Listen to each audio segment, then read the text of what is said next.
I'm Dr. Tyson Morostica. And I'm Dr. Derek Moore, and we are your sports quacks.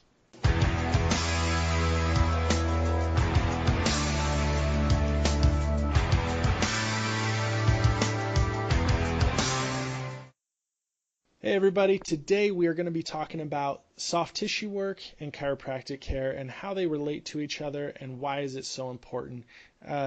As doctors, Derek and I both really have come to understand the importance of addressing the soft tissue in the injured areas and not just looking at the joints and not just looking at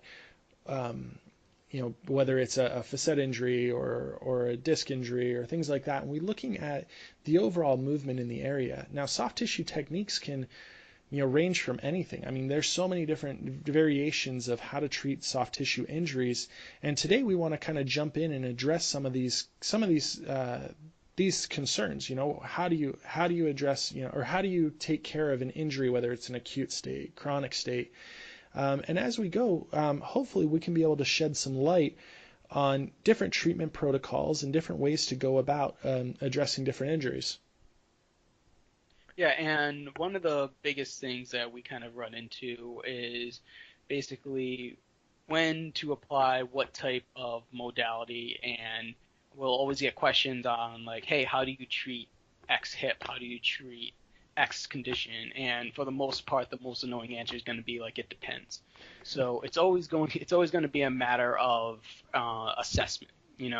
Tyson and I both go through the joint by joint approach, so it's mostly a matter of, all right, this area is more susceptible to being a stability issue or a mobility issue, and then we kind of just divulge from there.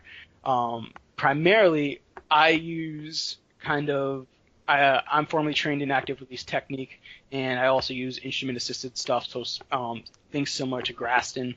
I also do pin and stretch, some PNF stuff, and I also do function and range conditioning with a lot of my patients.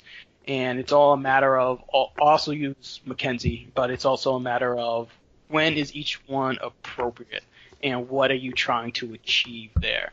And I know Tyson does active release too, but what else are you doing over at your clinic that you've seen some good results with? Yeah, so like Derek said, I am full body active release certified. I've gone through all the certifications with that, and then on top of that, in my office, I use Graston instrument assisted techniques. That's something that we learned in school, and then I also use I do cupping.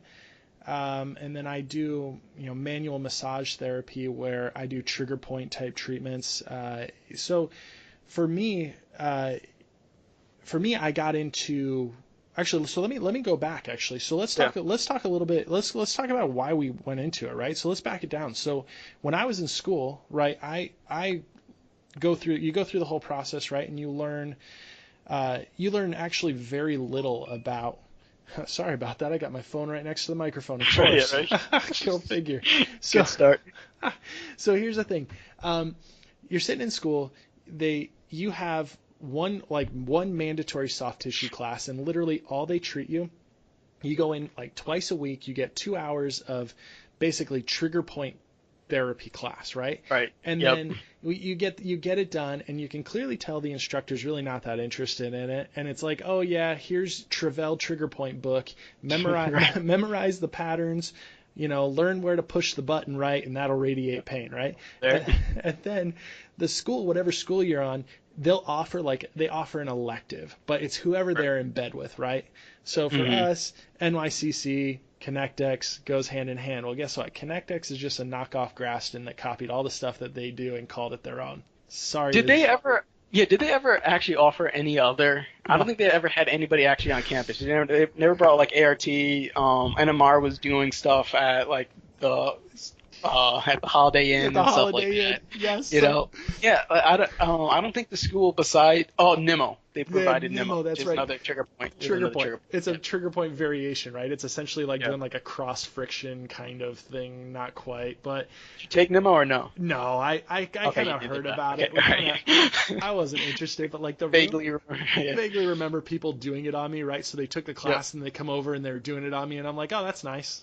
Cool. Yeah. So the rumor was, I don't know if you remember this, but like apparently like ART came to the school and was like, Leahy was like, hey, we'd love to teach it in the class, and the school basically said no. I don't know if you ever heard that rumor, but whatever. Well, I mean, just going by like kind of the ins and outs of things, we got to also understand too. They're out to make money too. Right. So if school's out to make money, but also those soft tissue places are out to make money, it was probably just more of, hey, who's going to make the most money out of this? And if one side's probably not going to back down on that. I'm pretty sure there's politics involved there. Oh, I'm sure. So after I get sidetracked, basically here's what's going on. You don't have an opportunity to learn much in school, right? And you have to go out and you have to get what you want. You have to, and unfortunately, it costs a lot to go out and get these soft tissue. You pay, $2,000 for each seminar, and that's just to be there. That's not hotel. Right. That's not anything, right? So I'm in fifth try, and I'm like, or maybe I was in fourth try, and I'm like, oh, I need to learn ART. So I put my wife and my baby. My wife's pregnant at the time. We're driving up to Niagara Falls and getting this done, right? So where I'm getting to is that soft tissue techniques are expensive, but they're expensive to learn. So those people that have sacrificed the time to learn these techniques, they've put in a lot. There's a lot more than just going in and rubbing trigger points and putting your hands on someone. There's a lot more that goes into it, and that's learning the anatomy, learning where things are. So, I don't know about you, Derek, but one thing that I learned about people who use soft tissue, whether that's massage therapists, physical therapists, chiropractors, the people that tend to be the best are the people who know their anatomy, who are really strong and really confident in the way muscles move and the way to and knowing exactly what they're touching, right? Knowing how to take care of it. Right, and I absolutely agree with that. And I think you hit on the head is you have to get started early, and then you have to just say this is what I'm going to do, because if you never develop the sensation of touch, your manual therapy skills are never going to be where they need to be. You can just end up being just a terrible massage therapist for all you want, and probably still see some good results, but the better that you get with your sense of touch and your sense of creating tension that you're looking for is how you become an optimal manual therapist. The biggest thing here is we also have to figure out, okay, what are we trying to achieve? Is this muscle actually tight? Is this muscle inflamed? Do we have to deflame and then build it back up? What are we actually doing? But when it comes just to specifically the manual therapy aspect, the ARTs, I think one of the best things that course taught was just hey, you don't have to just drive your thumb in. Yeah. You can ease off tension. If the patient's not getting full range of motion during your pass, is it because you're just pinning them down throughout the motion? Are you giving them just a politically correct Native American rub burn? It's just what is actually happening here? And I think the biggest thing and you experienced this just being in clinic too, is just the people who were into soft tissue earlier on got better in clinic. Oh yeah. And then the ones who were good at it in clinic were the ones who were seeing that early success with the patients. And once you start seeing early success with the patients, that's just a huge motivator, and be like, yeah, I'm on the right path. I'm doing the right things there. Yeah, absolutely. And when it comes down to it, I realize that taking those courses, spending the time and spending the money and sitting down there and obsessing and learning and spending you go to an ART seminar, it's 2 nights, and you go back and you're just constantly working on each other. You're not done. You go to the seminar and then you sit all night and you just obsess over this stuff. So you just become so confident in your anatomy. You become so confident in the location, and that's what helps you build that feel. Is you're because as my thumbs are on someone or my fingers are on someone, I can literally picture the muscle underneath my fingers. I can picture the exact feeling, and then when I draw tension, you can feel where the problems are. You begin to get that sense of the soft tissue, basically you get that sense of where where adhesions are. You begin to feel muscular tension in different areas, you start to notice that's irregular. That's not right. And that's Right. where you know how to treat. It's not just broad stretching and see what's works. It's just Mhm. very specific, direct care, and that's what makes that's what makes it so special. And that to me is why I use active release, is because it gives me that. Now, other techniques have that same thing, and for me, when it comes down to choosing what I want to use, um, it's all examination, right? Right. It's history too. It's asking, hey, is the patient coming in and really acute and flared up? Well, if they're coming in real acute and flared up, I'm not going to go throw a gua sha tool or a Connectex tool on it and just grind through it, right? Like Right. that Right. that Right. doesn't Yeah. make any sense, And then, Mhm. but if it's somebody who's coming in and they have chronic pain that's lasting for a couple of weeks, and I'm like, hey, I just really need to get in and break some stuff up before I go in and make a few stretching passes, then Mhm. I'm thinking, okay, I can get pretty specific. I can work, a length of the muscle and then do a little cross friction to try and pull superficial muscles off of it, or to work some layering issues. And that's where the finesse comes into soft tissue work, is knowing how to maybe use two skills together to really maximize their outcome. Right. And like you said too, it's a matter of you have to make sure you're assessing the patient that's sitting in front of you. Yeah. You see that they're in pain, you see that they're flared up, and sometimes you just had that gut feeling of, all right, let me not push this person any further. Or sometimes you'll see a patient and they say they're flared up, and as you're going through your assessment, as you're going through your history, you can kind of gauge like, okay, we can possibly push this patient a little bit further than they believe, and even decatastrophize this patient a little bit more. Sometimes patients will always say, "Hey, I'm 8 out of 10 pain," and they're like, "It hurts every time I do this." But if you can get it hurts every time they do, let's just say shoulder flexion. But if you can get some passive, some active, just reliefs techniques for, like, let's say like lat or subscapping, get some shoulder flexion in there, pain free. Sometimes the patient just needs to see that, and then all of a sudden, once you give them an exercise, once you start to load the tissue, they're more apt to be like, oh, I can do this safely now. It's not like my shoulder is going to fall off. Yeah. And I think the biggest thing with manual therapy is, as chiros, it's one of the things that we should definitely continue to harp on. PTs are doing it, we're doing it, and I feel as though we're just going to be doing it better because we should be learning it more in school. Yeah. We already learned the manipulation part, so we're already ahead of some other professions because we actually touch our patients a lot more.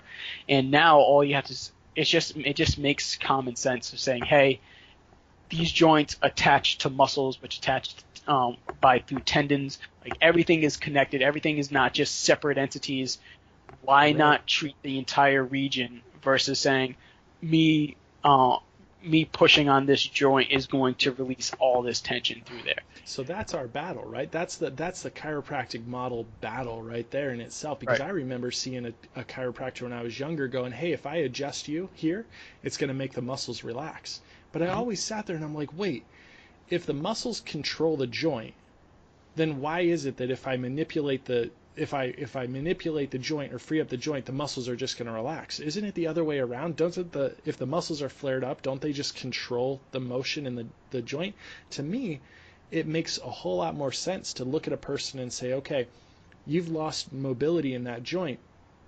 First, let's address the soft tissue, right? Let's get the soft tissue in the best possible position that it can be, and then let's manipulate the joint so that it has a positive response. It doesn't just get, whether you want to call it, I'm air quoting here as I'm talking to the microphone. I swear to you, if it's not getting pulled back out of place, or whatever you want Right. to call it. But to me, it's just going to be locked back up, is what I like to Right. say.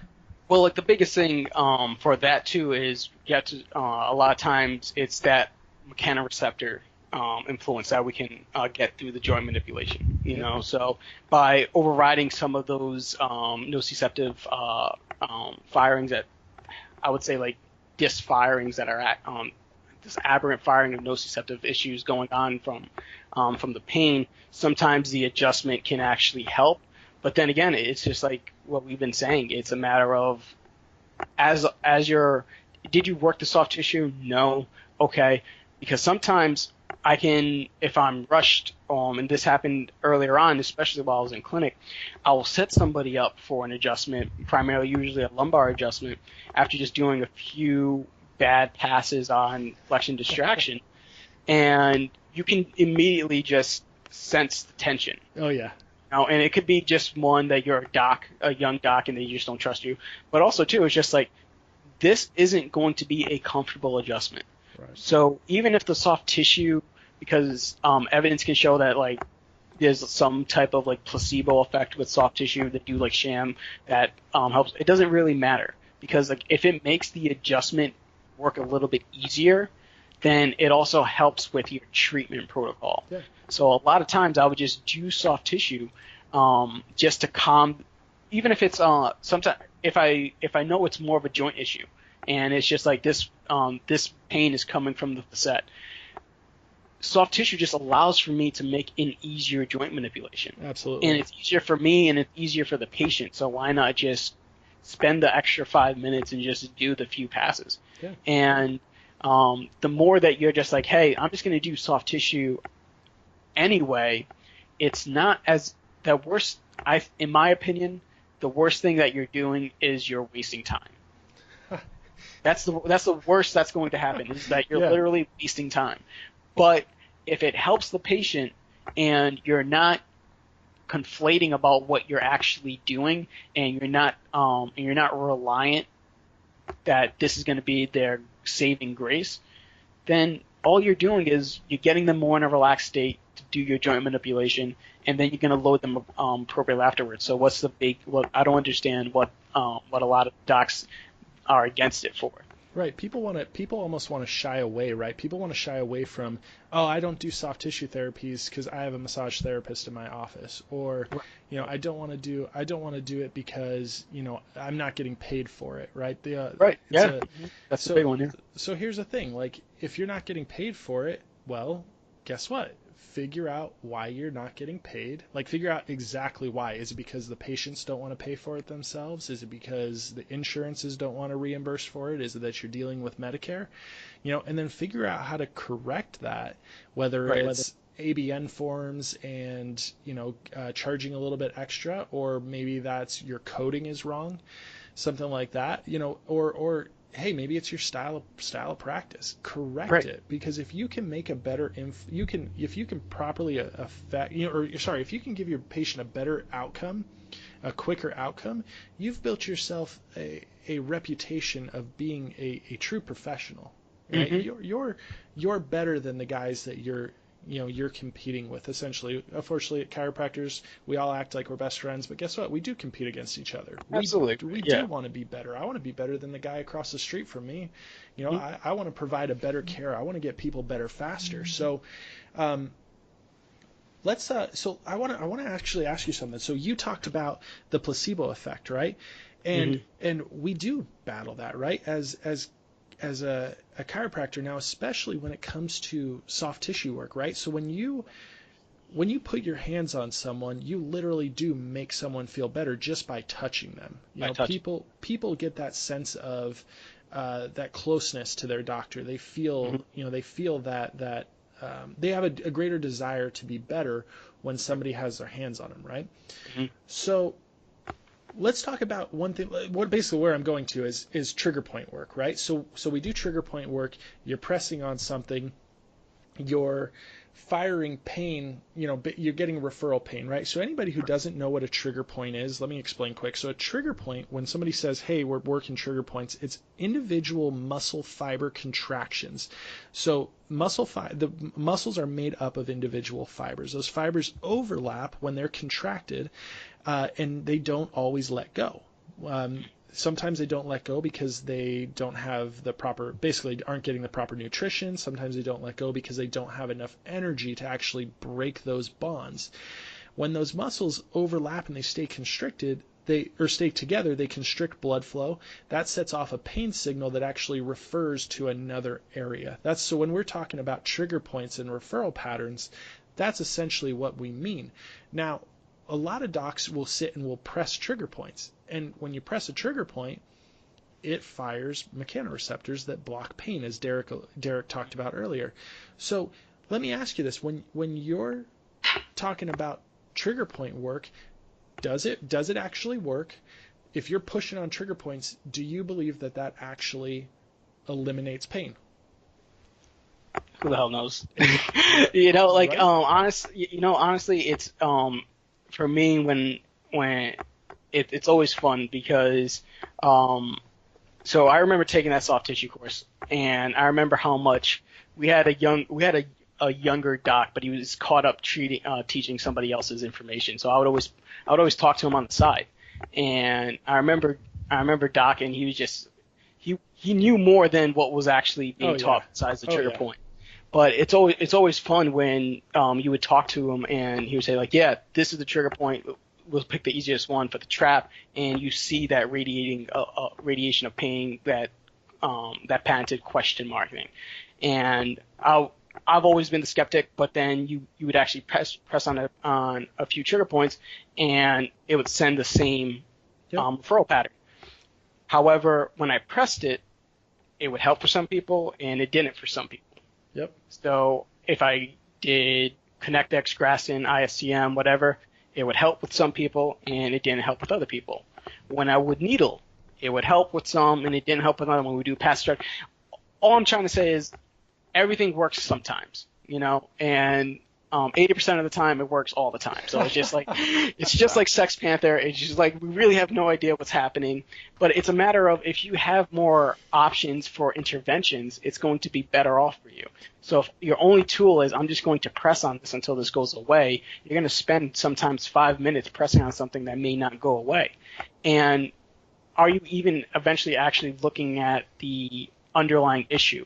Why is this trigger point even here? Yeah. Is it here because this person's in a chronic position and this trigger point is just a symptom of what's actually going on, and we actually need to possibly do some range of motion tests and seeing like, okay, do we need to just work on for upper trap? Do we have to work on overall scapular mobility? Is this a scapular dyskinesis problem which is causing the upper trap to really fire too much? Does this person actually have a trigger point, or is it just muscle tension?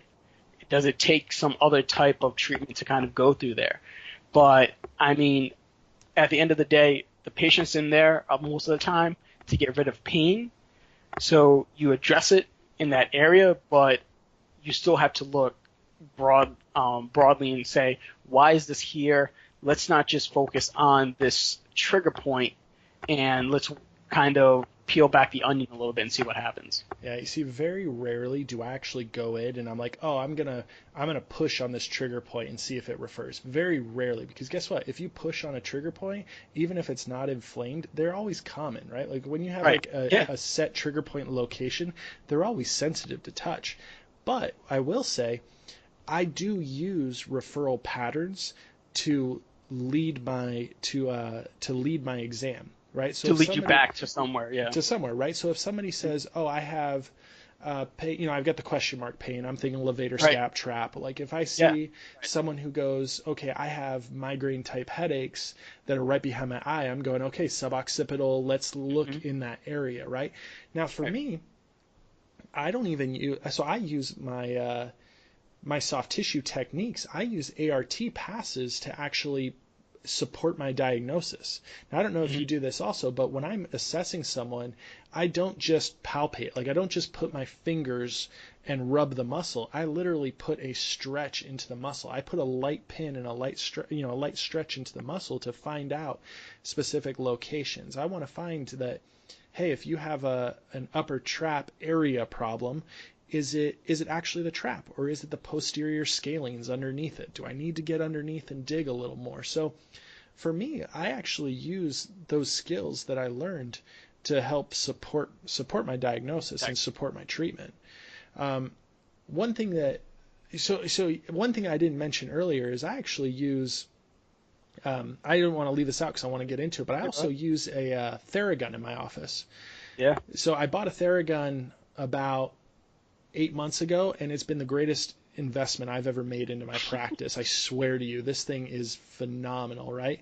And I use it when assessing and treating trigger points. Rather than digging my thumb in, I would much rather use a vibration movement, right? Because when we talk about these overlapped muscles that don't release, well, to me, what the way that this needs to be addressed is, number one, we need to stretch those fibers. We need to begin to try and pull them apart. And then number two, the other way we can address it is by compressing repeatedly, because as you add that contract and relax, that pressure, those minor contractions will help release that muscle easier than just doing it one long hold contraction until the pain stops. Well, guess why the pain stopped? Because your body basically said, hey, I don't want to feel that. I don't like that. So they block that. Your brain says, I don't want to feel that pain anymore. I'm just going to block that signal. Right? Right, and percussive therapy's been around. Like we've seen like the old age thumpers and stuff like that. Oh yeah. It's not like the Theragun is like anything new. It is just more so now it's proper application. Absolutely. And I've used the Theragun. We've had discussions on it, and it's just a great tool. Yeah. But once again, I feel as though the biggest problem is when practitioners start to identify as their tools. Chiropractors identify as just the manipulation.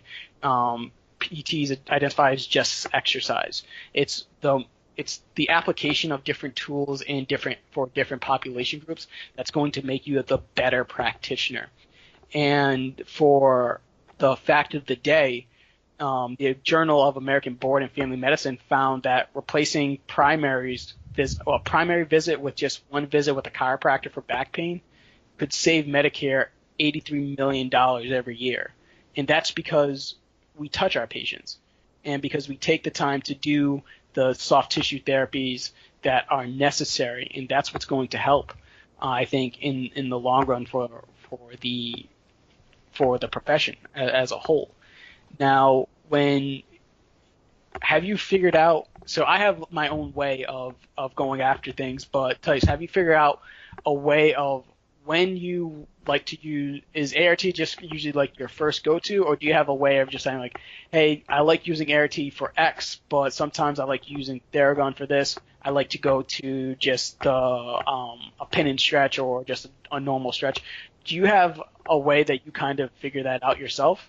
Yeah, I do, and I've bounced back and forth on this a lot of times actually. I'll be very honest, because it's kind of a learn as you go experience, right. Because I've learned that there's muscles that like to be stretched, and I've learned that there's muscles that don't like to be stretched. Mm-hmm. I've learned that there's muscles that like to be rolled and like to be Theragunned, and there's some that do not respond well to that.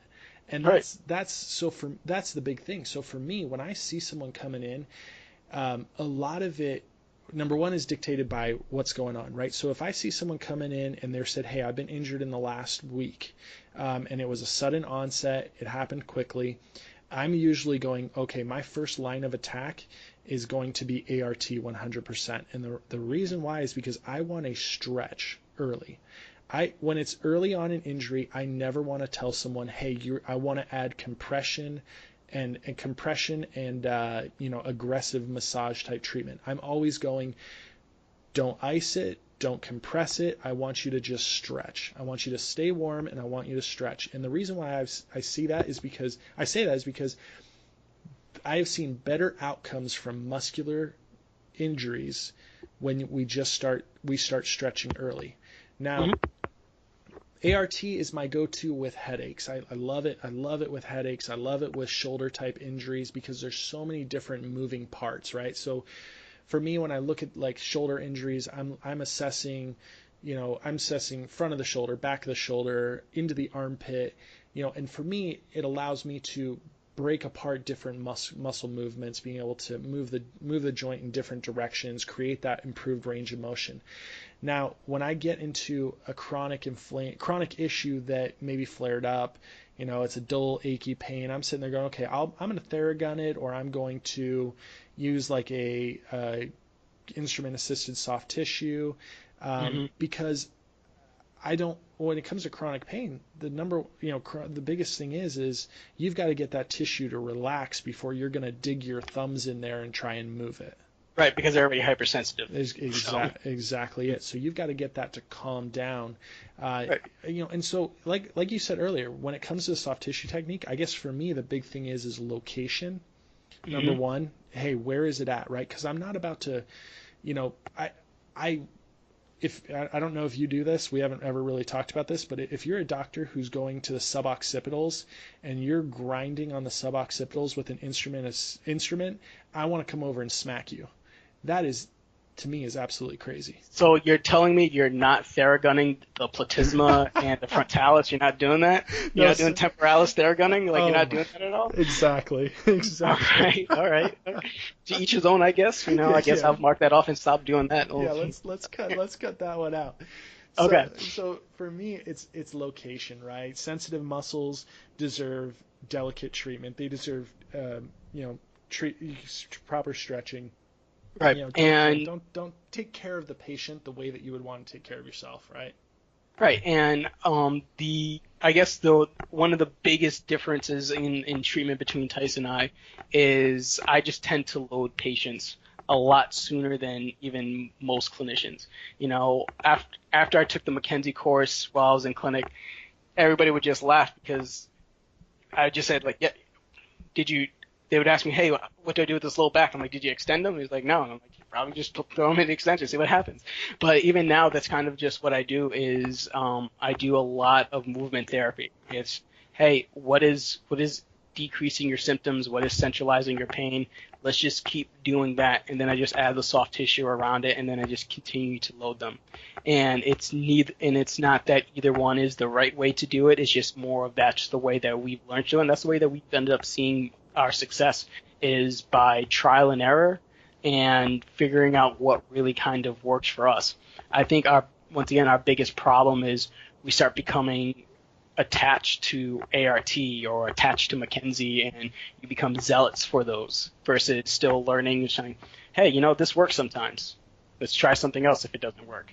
Versus hey, this is the only thing that I do. You need to leave if it doesn't work. Kind of I think learn more and really like Ty said, while this is a little bit of a rant for the students, but learn more while you're in school because that's going to be your chance to pick other people's brains the most. And you can pick your colleagues' brains, you can talk to your teachers and your professors, and it'll lead you into a rabbit hole, but don't be afraid of the rabbit hole. You're not going to ever figure out the one true absolute answer, but more than likely there's not an absolute answer in it. No, there really isn't. That's exactly it. When it all comes down to it, there's no one set answer. But the important thing is that soft tissue is necessary when it comes to chiropractic care and maximizing the outcomes for your patients. You have to understand, and this right now is for students, it's for practitioners, and this is for any of our patients that might be listening. If you're a doctor or if you're seeing someone that cannot tell you the anatomy underneath the anatomy that they're touching or why they're doing it, you have someone who has no clue. They're not going to get you better. So really, number one, learn as much as you can about the anatomy. Use that to your advantage. Number two, find someone. If you're a patient, find someone who knows what they're talking about, because I can guarantee you your outcomes are going to be significantly better. So when it comes down to it, everybody, get invested in soft tissue work, and get invested in not just rubbing someone. Get invested in a technique or in multiple techniques and understand them. Understand why you use them and start to integrate them into your office, maybe a little bit at a time, and make sure you're smart with your time as you're doing it. Be efficient with your practices. And it will work. It can work in your office. And I'm sure as we go, we're going to talk about this a lot, because this plays a big role in both how Derek and I practice, and especially we'll go in the future case by case and show you guys the benefits. So again, like we always tell you, like us on Facebook, follow us on Instagram and Twitter. Give us a shout out of what you guys want to hear. If you guys got any questions about what we're talking about. All right, we'll talk to you guys later.